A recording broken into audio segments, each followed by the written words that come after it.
Ahoj, tak volám sa Jana a na Amajas som sa prihlásila z jednoho dôvodu, pretože som dlho nevedela nájsť v sebe kľud, tým, že vlastne si prechádzam dlhodobo ADHD a stresom.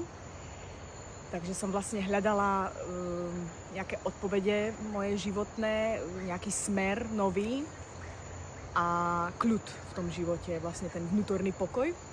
A vlastne už ma to ťahalo dlho a moje definitívne rozhodnutie padlo v Kolumbii, keď som vlastne dlhodobo cestovala, ešte vlastne aj cestujem. No a volalo ma to, tak si vravím, neodídem z Južnej Ameriky, pokiaľ to teda ako neskúsim.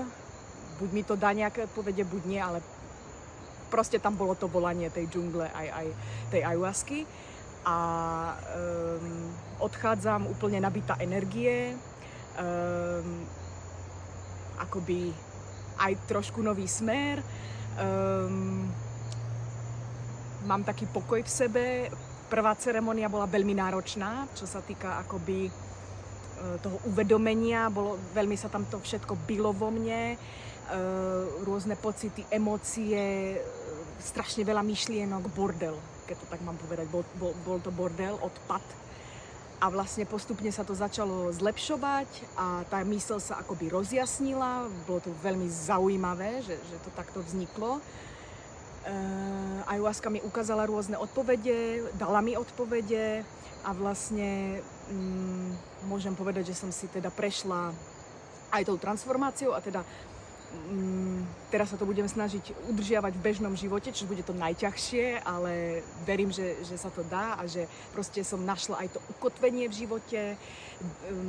Viem, kto som konečne a nemusím sa vlastne aj hanbiť za svoje rozhodnutia alebo proste nejak počúvať stále druhých alebo aby mi radili, proste už mám ten jasný smer, viem, kto som, takéto ukotvenie, aj ten pokoj.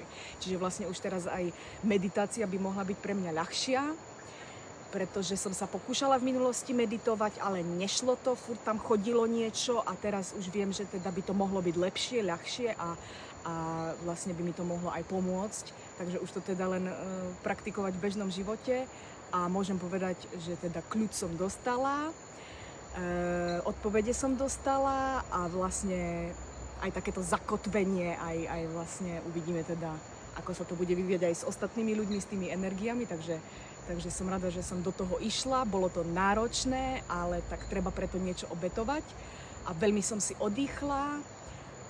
Je tu ozaj krásna príroda, ľudia boli skvelí, vedenie skvelé, kopec zážitkov, aj dosť hodne pomáha tá terapia s dílením, ako sa povie, že sme si sadli, že sme sa o tom porozprávali aj s ostatnými členmi. Aj to mi veľmi pomohlo, no a vlastne teda uvidíme, ako to bude teda ďalej a veľmi, veľmi som rada a v srdci teda vlastne cítim ten pokoj, po ktorý som vlastne išla.